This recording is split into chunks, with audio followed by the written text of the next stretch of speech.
Welcome back to Lemons to Lemonade podcast. I'm Dan Fulkerson. I'm very excited about my guest today. It's a good friend of mine. I'm excited to introduce everyone to him. It's Virgo Villajin. I've been practicing his last name. I butcher names for a living. Virgo is a friend of mine. I met Virgo. Well, tell him how we met.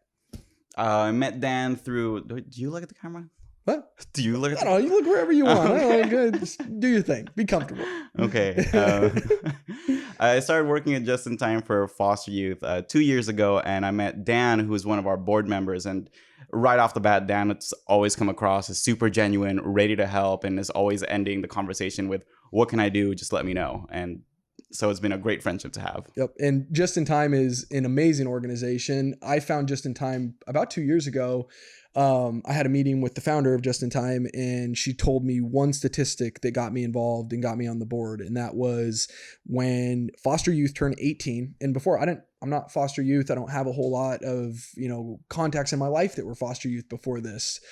But she said when foster youth turn 18, 50% of them become homeless within 1 year of turning 18 and are on the streets homeless. And when she told me that, I was just like, damn, what can I do to help? Because that's the most phenomenal statistic to have, that we know that that's the reality. We're all trying to combat homelessness, and yet what are we doing for that? And so Just in Time helps transition foster youth from 18 to 27, provides resources, housing, food, mentorship, schooling, all types of classes, just educational classes.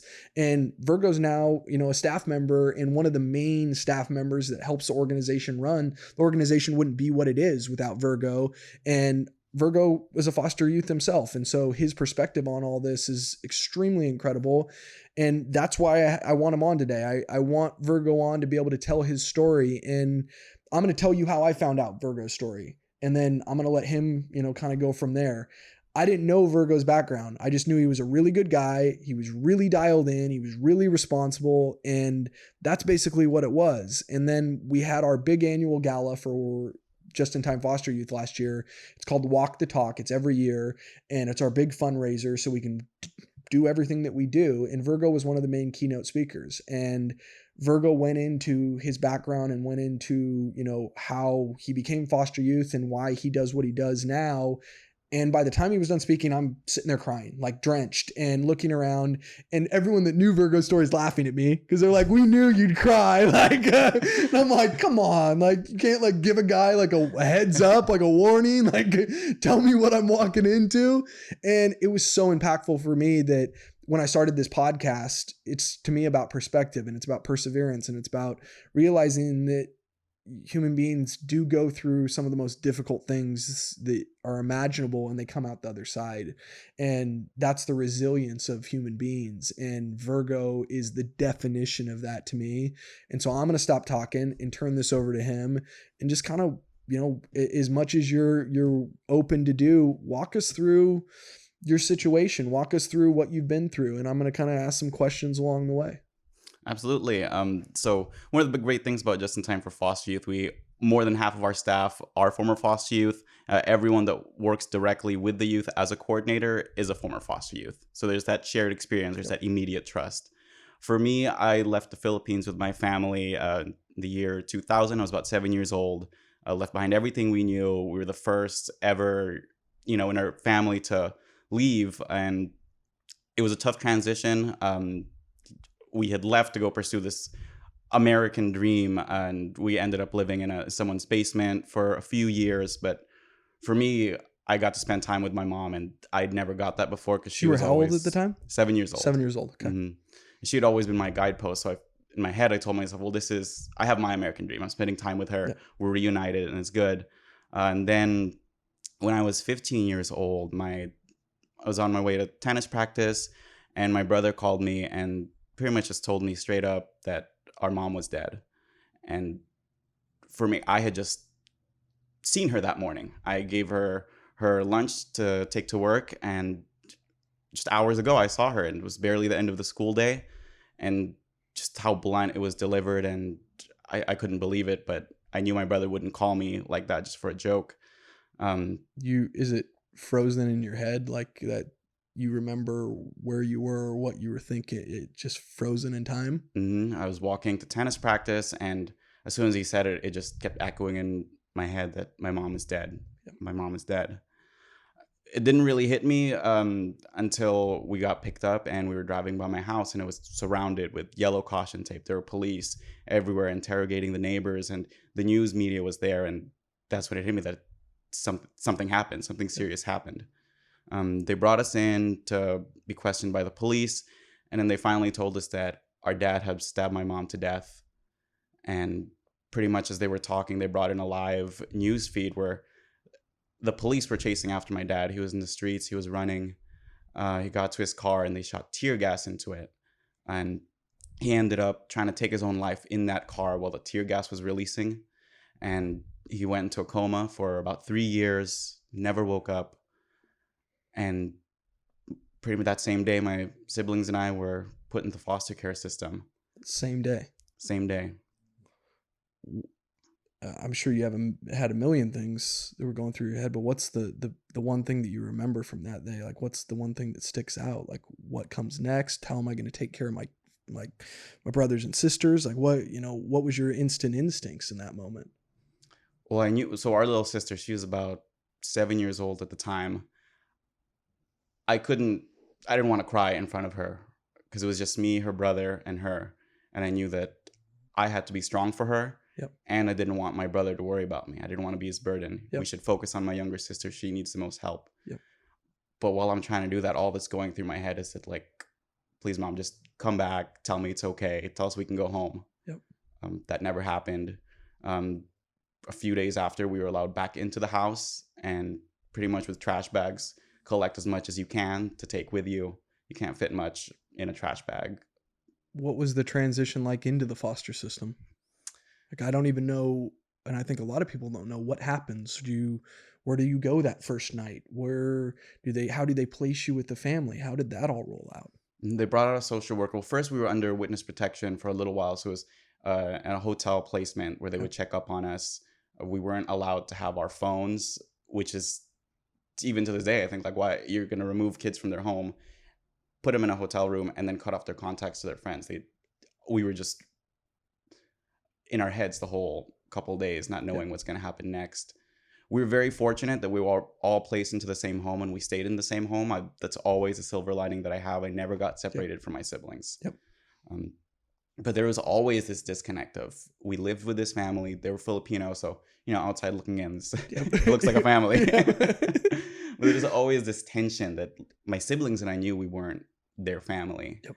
And it would come out during, Christmas parties or big events where they would take a family picture, we'd be in it, and then they'd take the real family picture. Yep. Where we were not. Yep. We used to have this joke where we'd tell the photographer, like, oh, they adopted those kids. And You're so positive and happy. How were you during those times? Oh, I was a wreck during those times. Because the timeline of my life was leave everything I know in the Philippines, come to America. Once you're in America, you have your nuclear family. That gets taken away from you. So it was loss after loss, no consistency. And there were a lot of nights where I thought, if this is what my life has in store for me, then why would I wait for the next loss? Yeah. Yep. How'd you get through that?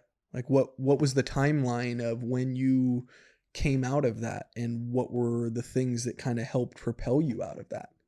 It was a interesting process. Sometimes I would have really great growth, and I would have my teachers reaching out to me, making sure I was okay. One of my best high school memories was that I got, on Mother's Day and Father's Day, my teachers would get together and, sign a card for me and my siblings and give us some gift cards so we can go do something special together. And it's those little moments that helped me take back the painful memories and kind of reform it into a new tradition. But then there were other times too where all of a sudden I was reeling back into that nightmare. Christmas, I would have every year for about 4 years. I had nightmares of, it was just a regular Christmas. I was going downstairs to open presents, and then someone would ring the doorbell. I would go to answer it, and my mom would be standing there, and then she'd say, "Virgo, you have to wake up. This is a dream." And it would repeat every single year. Yeah. So at about 18 or 19, is that when you kind of found your place and found a little bit more fluidity and stopped looking for the next loss? What was the time, like, how old were you when you finally were able to? Even longer than that, Really? because I had my high school graduation, and I was thinking no one's here for me. I gave the Yeah. speech, and I remember being up there, and I was clutching the extra graduation tickets that would have been theirs, giving this speech with as positive as I could, and smiling so I don't break down. And it was a really difficult experience. And even when I got my acceptance transfer to San Diego State, I was thinking, well, they're not gonna. How can they congratulate me? Who you work so hard to hit this goal, only to find out that the validation that you want, that you've been missing for years, is you're just not gonna find it. Do you live for your mom? Absolutely. Is that the person? She has amazing work ethic. Like, her single-handedly worked as a nurse and kept our whole family going. The first one of us to go to America, so we would have some framework when we got there.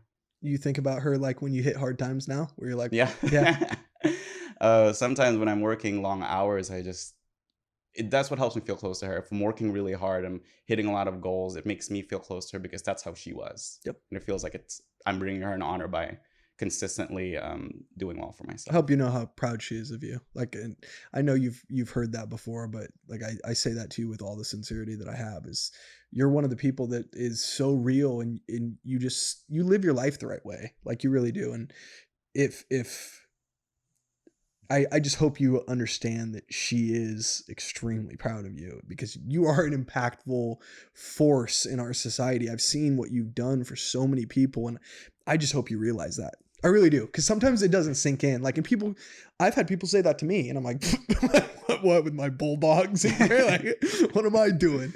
But I hope you realize it, man. Like, I really hope you realize that you're having an impactful change in so many people's lives. How are your brothers and sister? My brother's great. He's in Orange County. He's Good. been a dialysis technician for probably the last 5 or 6 years. He's a competitive bodybuilder, so he'll go compete. He'll go to Vegas. No kidding. Yeah, he's a really brown No guy. He's the shortest one on stage, but he looks great. But he's got great arms though, because he's all short. Like, whatever, he benches like this. It has to move the bar like two. That's great. And your sister's good? Yeah, she's actually got accepted to the University of Pennsylvania into their Ivy League nursing program. Awesome. So she's back temporarily with everything that's going on, but she's adjusting great. She loves it out there. So everyone's doing incredible. Thriving. Yeah. So my brother's the really strong one. He's the strongest one in the family. My sister, she's the smartest. She got into the Ivy League school, and I'm the funny one. Hey, don't sell yourself short. So you went through full college, and you were going to go into what field? Biology. I was working in dialysis, in the dialysis field with my brother. Yep. I wanted to get my degree in biology, and I thought I was going to enter medical field somewhere, maybe pharmaceutical sales. And I went to Just in Time's College Bound celebration and got reconnected with the community and saw the other participants, the graduates, and the new people that were coming into their first years of college. And it sparked something in me that was like, this is where you need to be right now. This is what you need to do. It didn't make any sense at all, because all of my experience was in healthcare. All of my experience was in labs, but I knew that this is something I had to do, and I went for it. And now this is what you do with your life. Mm-hmm. Do you see this as what you're going to do with your life forever? Like, what's your vision? I will always be involved in some capacity. Right now, as a staff, being there, being on the leadership team, making sure that our participants' voices are heard and they're a central part of the conversation. It's something great that we always do. And as I progress, I want to move further up in the leadership team and hopefully sneak my way into the board. I see that could be a very, very definite possibility in the future. I wanted to ask you, what are some of the things that help you relate to some of the youth, like what that you went through? How is it, the hardships? How is it something that helps you do your job every day with what you've went through? I think it's has to do with acknowledging that things happened. For the initial part of my transition through adulthood out of foster care, I was running, and I was thinking, like, I don't want to ever think about foster care again. Nothing related to it. I just want to be a normal person. That caused me more pain than anything, because here I was pretending to. People ask me, what do your parents do for a living? And I would say, oh, they're in the Philippines. In my head, the rationale was they're buried in the Philippines. But it was just this constant running of, it's all going to catch up to me. People are going to find out I don't have parents. People are going to find out this or that. So being able to sit down with them and acknowledge that, hey, stuff happened, but you're right here. You're amazing. And you're going to keep being amazing. This is just a starting point. You got to this point, maybe without a community, maybe without support, but imagine what you could do with a community.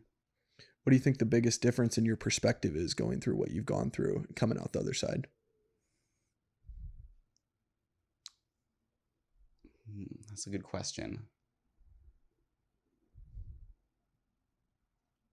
For me, it's been that it always gets better. I know it's a overly simple statement, and it might not feel that way in that moment, but I'm so glad that I never gave up, that I always told myself, just get to tomorrow, or be there for your sister. You still have more to teach her. So I think really focusing on your resilience and looking back what happened and saying, look, this happened. What did I learn? How can I use this to build my future?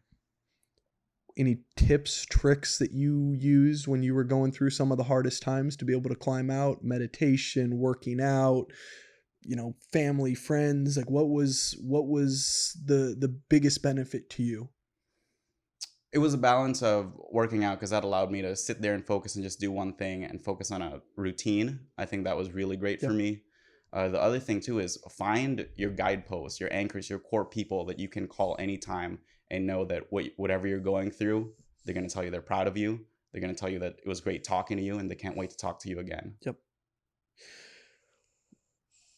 So this is going to be a tough question for you to answer, but I want you to think about it for a minute before you answer it.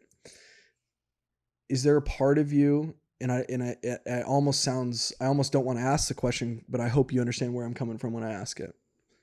Is there a part of you that's grateful what you went through? Not that you wouldn't want your mom back here with you and you do anything in your power to have her back with you right now, no matter what, but is there part of you that's grateful for the perspective? Is there a part of you that's grateful for the pain now coming out the other side of it?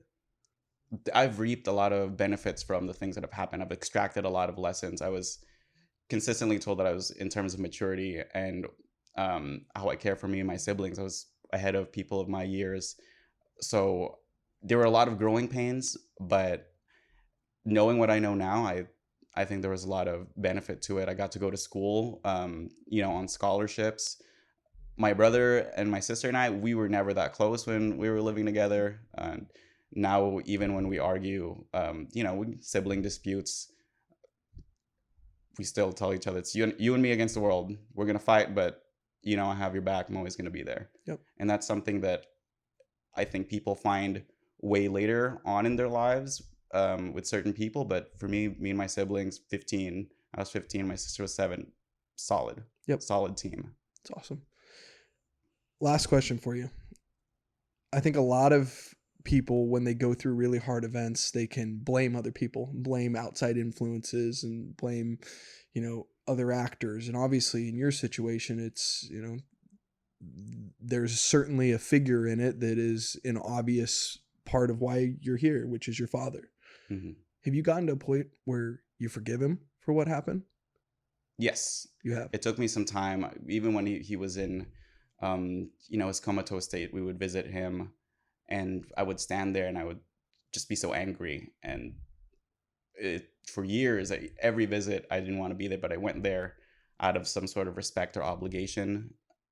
But every time I was there, like, I would just count the minutes and think, why am I here? Why did you do this? And then there was another part of me too that, it's silly, but I always thought it happened in my home. Why didn't I go home? When I left that morning, I remember thinking, like, maybe I should stay home. And it's that little thought that stuck with me for years. What would have happened? What if I was there? Yep. But really what brought me to forgiving him was, when he passed, my uncle got the call, and then he called my brother and I, and we had just spent the whole day together. We were already working in dialysis, so we did a 12-hour shift. We went to the gym for 2 hours, and then we had dinner, and I had just graduated too. So when we got the news, I was just, I was with my brother. My life was good, and it felt like a good time to let go. And so when we went to the Philippines, I volunteered to give his eulogy, because his sister that was there, my aunt, she was too torn for it. And I thought this is a good time to show people that, we're moving forward. This is what unconditional love is about. you forgive your family. You think that helped you heal? Absolutely. I think all the time, I think back and I wasted so much time being angry. And if I had just looked at it and like, what can I learn? How can I use this positively? I think would have shaped my growth a lot quicker. Well, I can't tell you how appreciative I am that you were willing to come on and share this. I know that this is not something that can be easy to talk about, even as many years as, we're between the incident and now. But I think that your story is so impactful in the person that you are and how you've gone through it, man. I'm so happy that I have you as a friend in my life. Like, I really am. It's something that I truly am grateful for. And I hope you know that I think that there will be people watching that take a lot away from this, and that it helps them heal from things, and it helps them forgive on things. I have stuff that, I've daddy issues, if you will, and they're not even close to yours. So who am I to hold on to that shit when you were able to unconditionally love and let go of shit? Everyone should be able to. And I think that you're right. We all spend so much time being angry, and that's not what this life is about. This life is about love. This life is about helping other people and every day chasing happiness. And I think you are such a perfect example of that. Before we end, and we can end on this note, will you give everyone a little bit more information about Just in Time? Anyone who's interested in donating, anyone who knows foster youth that need resources, please reach out. I want Virgo to kind of explain, how they can connect, but this organization is amazing, and the things that it's doing in San Diego are really changing lives and making big ripples and waves that will change the community. And so it's something that is very close to my heart. And if anyone's interested in donating, volunteering, mentoring, or if you know foster youth that need resources, Virgo will tell you how to find it. Yeah, so we do, at Just in Time, we do everything that a healthy family would do for a young person. And having former foster youth in the staff and having such a close connection with the participants that come in helps us identify really unique needs. Like, we'll do everything from helping them get a driver's license, being there financially when, maybe something happens, they can't afford rent, being that little cushion that catches them at that critical juncture where everything could go really bad. But because we're there, because we coach them through it, it takes a positive direction. And that's how a lot of people get in touch with us, is they're in an emergency or they need support. But one thing we're great at is we're going to help you through this. Now that we're in a conversation with you, let's talk about being part of a community. Yep. How do they find you? You can find us at jitfosteryouth.org. And if his voice is familiar, it's because he's the voice of jitfosteryouth.org. If you hear him on the radio, that's Virgo. No, but thank you again for coming on, man. I really do appreciate it. Thanks for having me. Of course.